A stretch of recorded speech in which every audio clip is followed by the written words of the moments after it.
Hey guys, today we're going to go over lessons 2-2 day 3 and 2-3 day 1. We're going to go ahead and start with 2-2 day 3.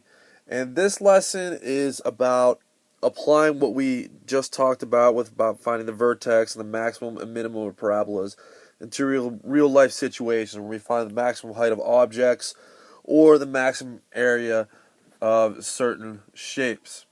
So when we come across problems like these, the first thing we need to do is read the problem carefully and decide which quantity is to be maximized or minimized. So we have to figure out if we're finding a maximum or a minimum and what we're actually trying to find, what we're trying to maximize or minimize. Then we need to use the conditions of the problem to express the quantity as a function in one variable. We can't find the maximum of a function if it still has two variables in it. So sometimes we'll have to use another equation to solve for one of those equations so we have one variable only. Then we're going to have to rewrite the function in the form of f of x equals ax squared plus bx plus c, and we do that so we can do step 4, which is calculate negative b over 2a, so the vertex. And if a is greater than 0, then we're going to have a minimum, and if a is less than 0, we're going to have a maximum. And then once we find those values, answer the questions appropriately. Our first problem says, when a football is kicked, the nearest defensive player is 6 feet from the point of impact with the kicker's foot. So he's 6 feet away from the football before it's kicked.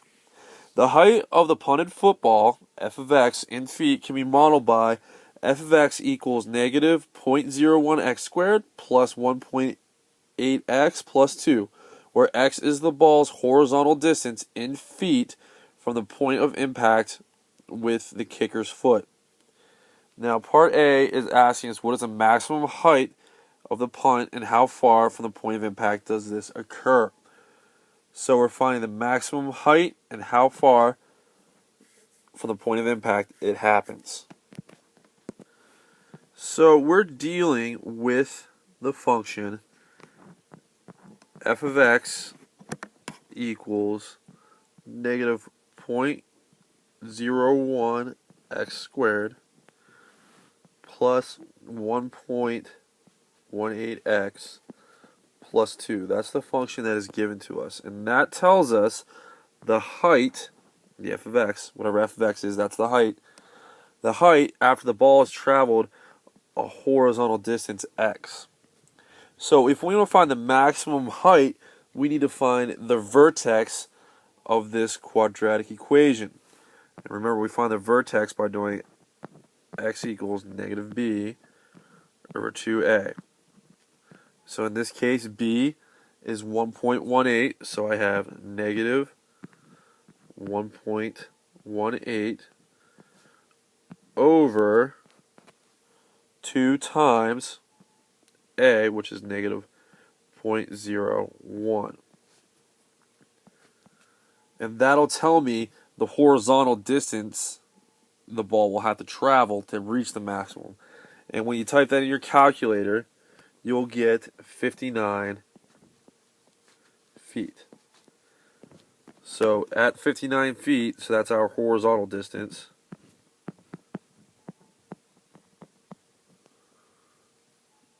That's our horizontal distance. That's when it reaches the maximum. So to find the maximum, we'll have to do f of 59. So substitute 59 in for x into our equation. So negative 0.01 times 59 squared plus 1.18 times 59 plus 2. And then go ahead and type that in your calculator, and you should get 36.81 feet. So the maximum height of the ball is 36.81 feet. Now this problem continues in the next slide. So how far must the nearest defensive player, who is 6 feet from the kicker's point of impact, reach to block the punt? So the ball is kicked, and it's asking how high would the defensive player have to jump or how high would his hands have to be to block the punt? So, since we know he is 6 feet away, we have to find the height of the ball when the ball has traveled 6 feet horizontally. So we know x is equal to 6 feet. So we find f of 6, we'll be able to find the height of the ball. So f of 6 is equal to negative 0.01 times 6 squared plus 1.18 times 6 plus 2. And go ahead, type that in your calculator, and you'll get 8.72 feet. So the defender will have to reach up 8.72 feet, so we'll probably have to jump a little bit to block the punt. Part C says, if the ball is not blocked by the defensive player, how far down the field will it go before hitting the ground? So at that point in time, when it hits the ground, we know the height of the ball when it hits the ground will be equal to 0. So we're finding whenever f of x is equal to 0. So we'll set our original function, the negative 0.01 x squared plus 1.18 x plus 2 equal to 0. And the way we're going to solve this is by doing the quadratic formula. So we'll use the quadratic formula, the negative b plus or minus the square root of b squared minus 4ac all over 2a to solve this. So that'll give me x is equal to negative 1.18 plus or minus the square root of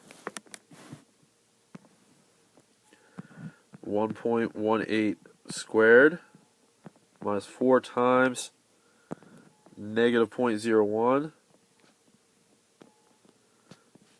times 2, and that is all over 2 times negative 0.01. So you can type this directly into your calculator, use the alpha y equals, enter this in as a fraction, using plus first, then minus. So whenever you use the plus, you will get negative 1.67. And when you use the minus, you will get 119.67. So, thinking about it, we know that the 119.67 feet will be our answer because the ball can't travel negative 1.67 feet. So, the ball will hit the ground 119.67 feet away from where it was kicked. So here is a graph of the quadratic equation we use to find the height of the ball. Notice we're given the vertex, which is what we first found. You can plot the vertex. And then we have our x-intercept of the 119.7 where the ball hits the ground. And we also know that the ball leaves from a height of 2 feet coming from our equation. So we're going to have to graph an equation soon, and these are the type of things we're going to need to graph. So our next problem says an archer's arrow follows a parabolic path. The height of the arrow, f of x in feet, can be modeled by f of x equals negative 0.005 x squared plus 2x plus 5. You're going to have to find the maximum height of the arrow and how far from the point of impact this occurs. So find your vertex. So go ahead, pause the video, and find the vertex, and when you're ready for the solution, unpause it.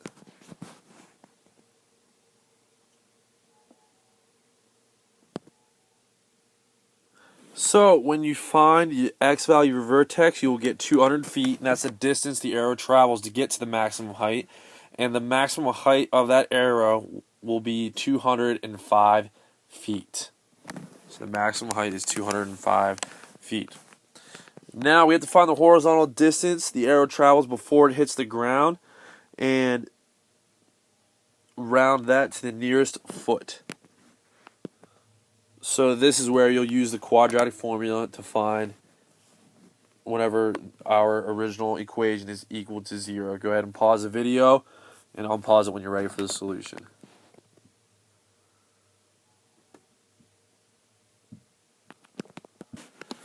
So when you use the quadratic formula, you'll get something that looks like this, and you'll get x equals negative 2.5 and 402.5 feet. Now our answer obviously is the 402.5 feet because we want to know how far the arrow travels, and it can't travel negative 2.5 feet, so it has to be the 402.5 feet. Now you're going to go ahead and graph the function. So what I want you to do is graph the vertex.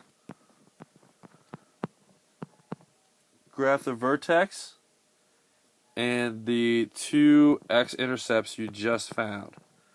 So graph the vertex and the two x-intercepts you just found, and let each of the hash marks be equal to 50. So each of the hash marks is equal to 50. So go ahead, graph your vertex, approximately graph those intercepts, and get a nice parabola. Whenever you're ready to look at the graph, go ahead and unpause it.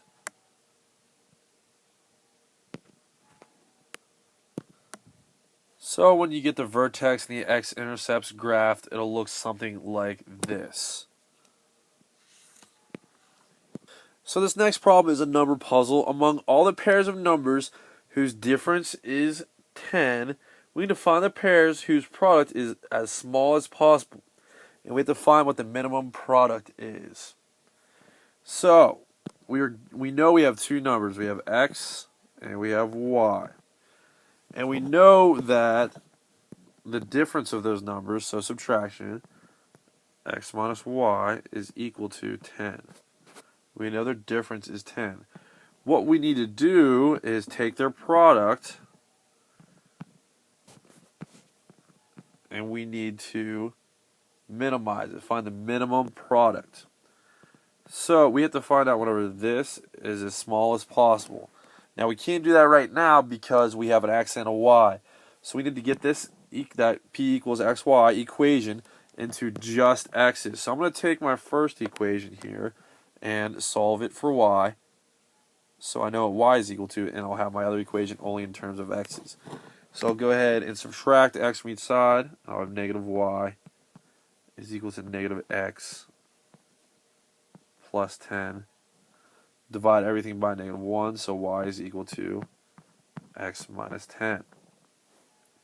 So now I can now substitute that x minus 10 in for y into my other equation. So now I have p is equal to x times x minus 10. Go ahead and do a little simplifying, and I'll get x squared minus 10x. Now I'm trying to find the minimum, the pair that has the minimum product. So I want to find the minimum of that equation, and I can do that by finding my vertex. So I'm going to find x is equal to negative b over 2a. So in this case, b is 10. So I'll find negative 10 over 2 times 1. That'll give me that x is equal to 5. So I know my first number is 5. So to find my second number, I'll substitute that into this equation. So y is equal to 5 minus 10, which is equal to negative 5. So y is equal to negative 5, x is equal to 10, and their product will be, x is equal to 5, y is equal to negative 5, and then their product will be negative 25. So go ahead, do one of these yourselves. It's slightly different, but very, very similar. So go ahead, pause the video, and when you're ready for the solution, go ahead and unpause it. So for this problem, we'll get x is equal to 4, and y is equal to negative 4, making our product negative 16. Now let's check out a area problem. So we have 100 yards of fencing to enclose a rectangular region. We need to find the dimensions of the rectangle that maximize the enclosed area, and we have to find that maximum area. So we know that we have 100 yards of fencing. So the perimeter of our rectangular region is going to have to be equal to 100. But we don't know the length and the width of our rectangular region. So the width is going to be x and the length will be y. And we know that we're trying to find the area, the dimensions of to maximize the area. So the area will be equal to length times width, or in this case, x times y. So this is what we are going to be maximizing. So we have to have that one variable. So I need to have another equation to get rid of y in that equation. Well, I know that perimeter is 2 times the width, or in this case x, plus 2 times the length, in this case y, and that is going to have to be equal to 100. So if I take this equation and solve for y, I will be able to substitute my other one and only have x's.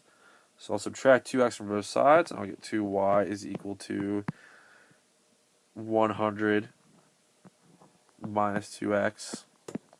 Divide everything by 2, so y is going to be equal to 50 minus x. Now I'm going to substitute this, 50 minus x, into my other equation. So now our area is equal to x times 50 minus x. Do a little bit of distributing. 50x minus x squared. Rearrange it. And then I have a quadratic that I can find the vertex of. So I want to maximize my area, so I'll find the vertex of, find the vertex of that quadratic. So I will do negative b over 2a, so negative 50 over 2 times negative 1, which will give me 25. So x is equal to 25. Substitute that into my other equation, and I'll get y is also equal to 25. So my maximum area then will be 25 times 25, which will be 625 square yards as my maximum area. So now I have another one for you. Go ahead. I want you to try this. I'll get you started. Again, you're going to have a rectangular region with a width of x and a length of y. So use those variables. You're going to have to do the same thing we did in the other one and maximize its area. So go ahead and pause the video. When you're ready for the solution, go ahead and unpause it.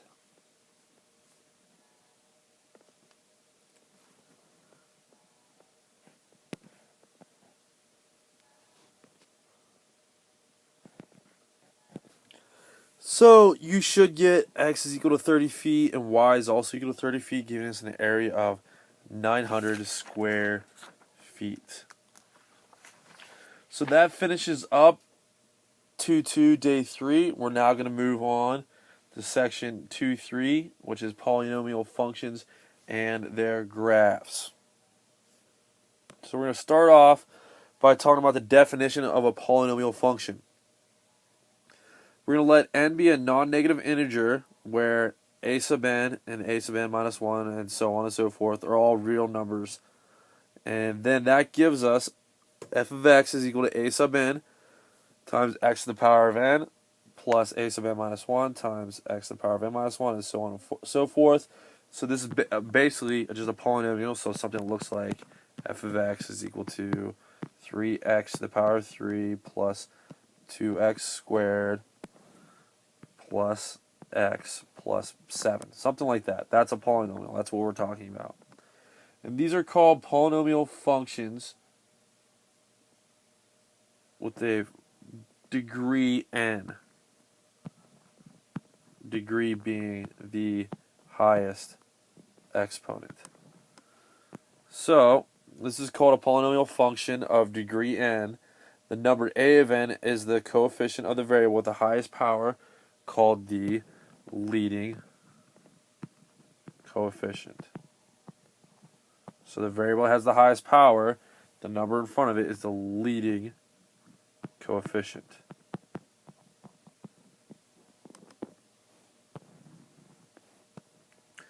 Polynomial functions of degree 2 or higher have graphs that are smooth and continuous. By smooth, we mean that the graphs containing only rounded curves with no sharp corners. And by saying continuous,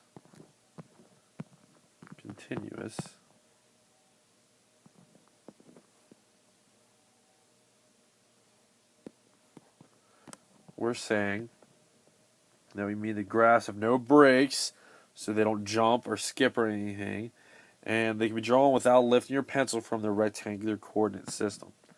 So let's go ahead and get an example of these. So if you look at the first two graphs here, look at these first two graphs.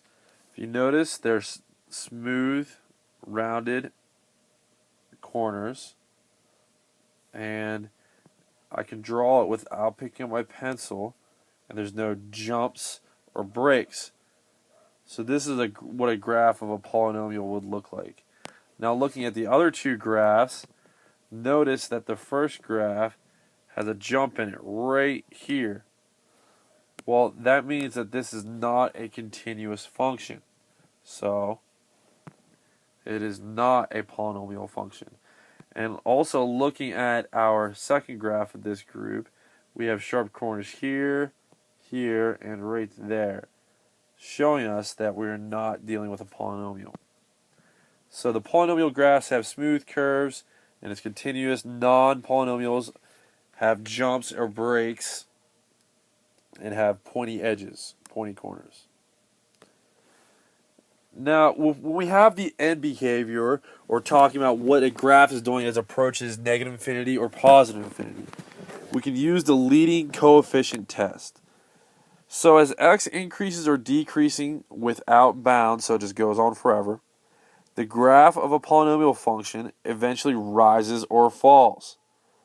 So in particular, so if we have an odd polynomial, so the largest exponent is odd, an odd polynomial. If the leading coefficient, so the number out in front of the variable has the highest exponent, if the leading coefficient is positive, then the graph falls to the left, so that's this right here, it's falling to the left, and rises to the right, so right here, and we use that notation to describe it.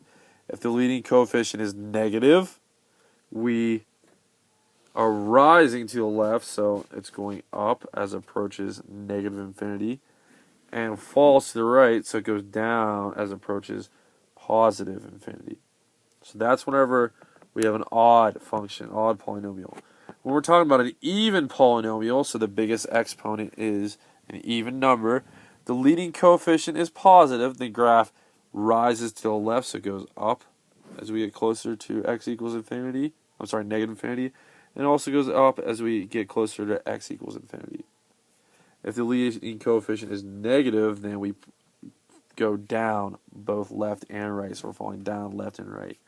And we're going to be using these arrows, this arrow notation, to describe the end behavior of our graphs.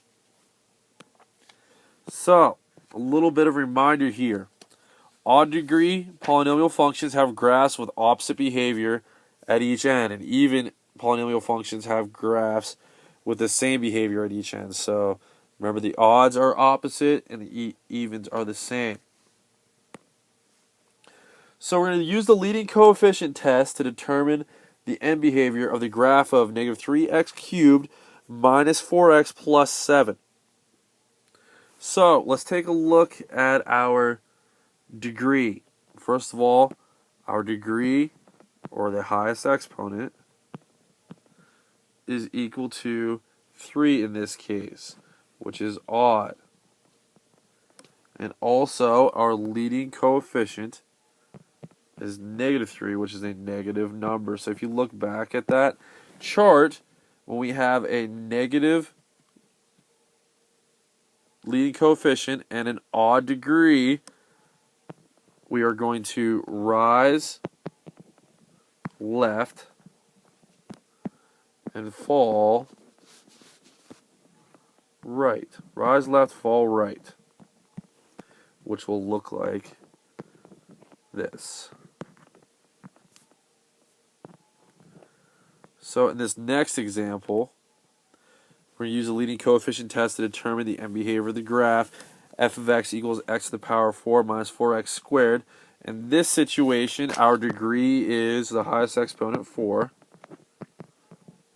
And our leading coefficient is 1. So we're dealing with an even function, and our leading coefficient is positive. So that means since it's even, it's going to rise to the left and also rise right. So that'll look like this.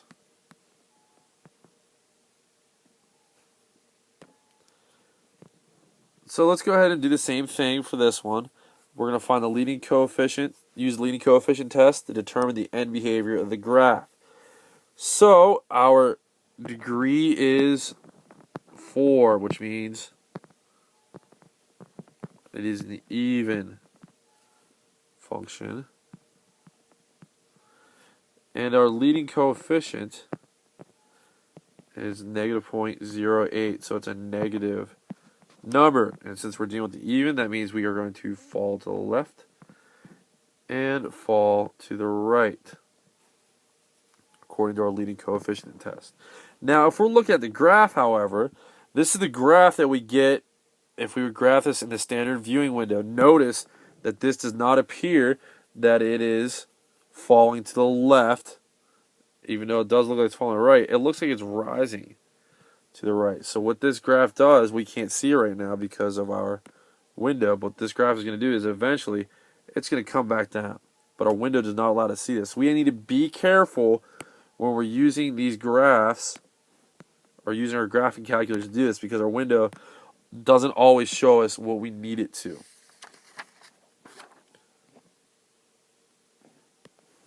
So if we're talking about zeros of polynomial functions, this is something we already have been doing. If f is a polynomial function, then the values of x for which f of x is equal to 0 are called zeros. They're called the zeros of f. These values of x are the roots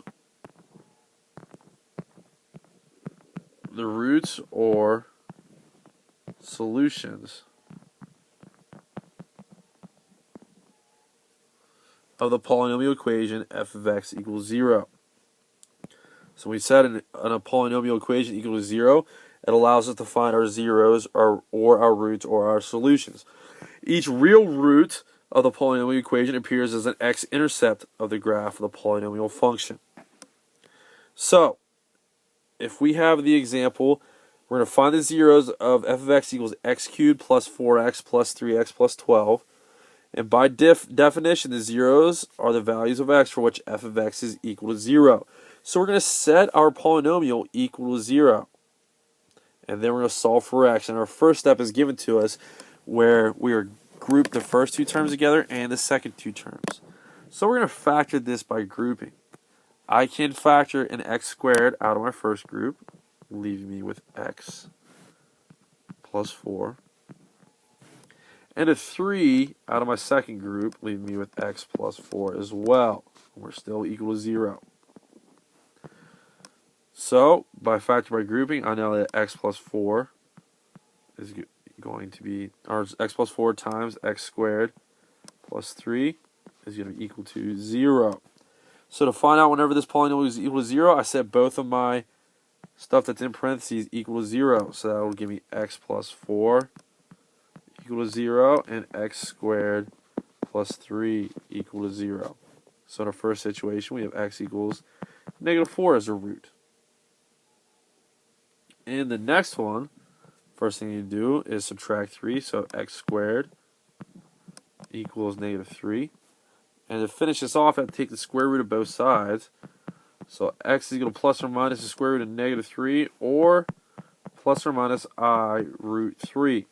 Since we're only worried about the real x-intercepts, we're only going to take negative 4, x equals negative 4, and to get into conditions. So that is our 0 for this function. Alright, so this is a team huddle. I want you to go ahead, pause the video, and find the zeros of this function. Again, go ahead and factor by grouping with this one. So when I factor by grouping in this situation, I will end up getting x equals -2 and x equals plus or minus 2. So my roots or my zeros are going to be x equals -2 and x is equal to 2. So let's go ahead and finish up with this problem. We're going to find all the zeros of f of x equals -4x cubed times the quantity x minus 1 squared times the quantity of x plus 5. So what I need to do is just set each of the individual parts, the -4x cubed, this x minus 1, and the x plus 5, equal to 0. So -4x cubed equal to 0. It'll make that 0. It'll just be x equals 0. We have x minus 1 equals 0. So x is going to be equal to 1. And we have x plus 5 equals 0. So x will be equal to -5. Okay, that finishes up our video. So tomorrow in class we will do both homework assignments for these lessons. So I will see you guys then. Have a good night, guys. Take it easy.